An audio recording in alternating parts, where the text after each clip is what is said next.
जमातें गुफ्तगू करती हुई आपको दिखाई दे रही हैं, एहतजाज करती हुई, और अगर नहीं है तो ऐसा क्यों है?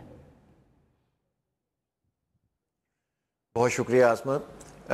ये बिल्कुल मैं यहीं से शुरू करता हूँ कि बदकिस्मती से पाकिस्तान की तमाम पॉलिटिकल पार्टीज इल्ला माशाअल्लाह हमें ये नज़र आता है कि वो पार्टी पॉलिटिक्स में होती हैं, पावर पॉलिटिक्स में होती हैं, और जिंदाबाद मुर्दाबाद है, शख्सियात की सियासत है, ख़ानदानों की सियासत है, और अपनी पार्टी, अपने लोग, अपने लीडर, उस पर तहरीकें चलती हैं, लेकिन पब्लिक के, आवाम के जो जेन्युइन इश्यूज़ हैं उनके ऊपर गुफ्तगू कहीं पर नहीं होती।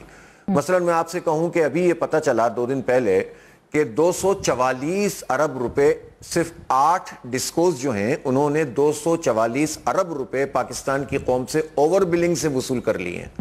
ओवर बिलिंग तो क्राइम है, क्राइम।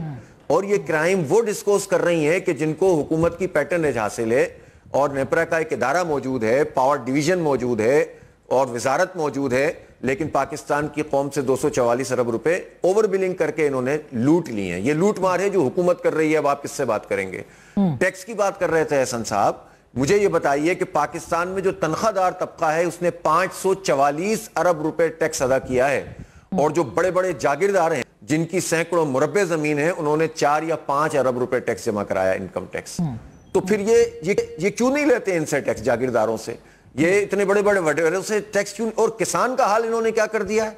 छोटे काश्तकार का क्या हाल कर दिया है कि उसकी डीएपी महंगी है, उसकी जो है वो बुनियादी जो यूरिया है वो महंगी है, जितनी उसकी लागत है उससे कम उसकी आमदनी हो रही है, और हुकूमत ने धोखा दिया। यानी आप पंजाब हुकूमत, जिसके बड़े चर्चे मीडिया में और इश्तिहारों में होते हैं, पिछले साल इन्होंने वादा किया किसानों से कि 3,900 रुपए रेट होगा गंदम का, और मुकर गए, हुकूमत मुकर गई, और उसके नतीजे में लोग बर्बाद होकर रह गए, तबाह होकर रह गए।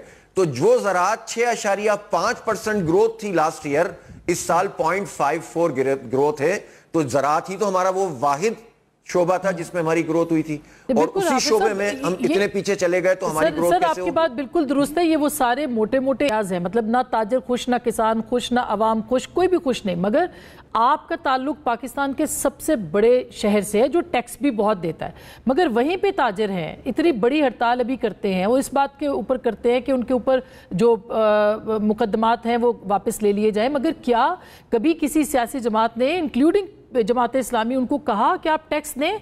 आप बहुत सारी जगहों पे आप भी जाते होंगे, वो रसीद ही नहीं देते क्योंकि जी। तो क्या फिर कैसे वो टैक्स, कैसे उसको टैक्स हमेशा देखें जी बिल्कुल देखें, जमात इस्लामी की बात होती है बिल्कुल उसूली, और आप यकीन करें ये सिर्फ आपके सामने मैं नहीं कह रहा।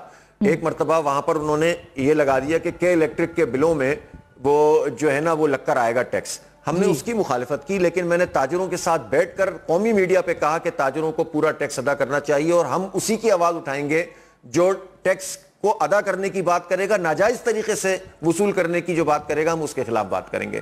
तो जमात इस्लामी तो इस बात को समझती है और जानती है, और हम उठाते भी हैं। लेकिन आपने कराची का ही हवाला दिया ना, कराची जो है पाकिस्तान की मईशत में रीढ़ की हड्डी, 54% एक्सपोर्ट वहां से होती है, 60% से ज्यादा रेवेन्यू जनरेट होता है। टैक्स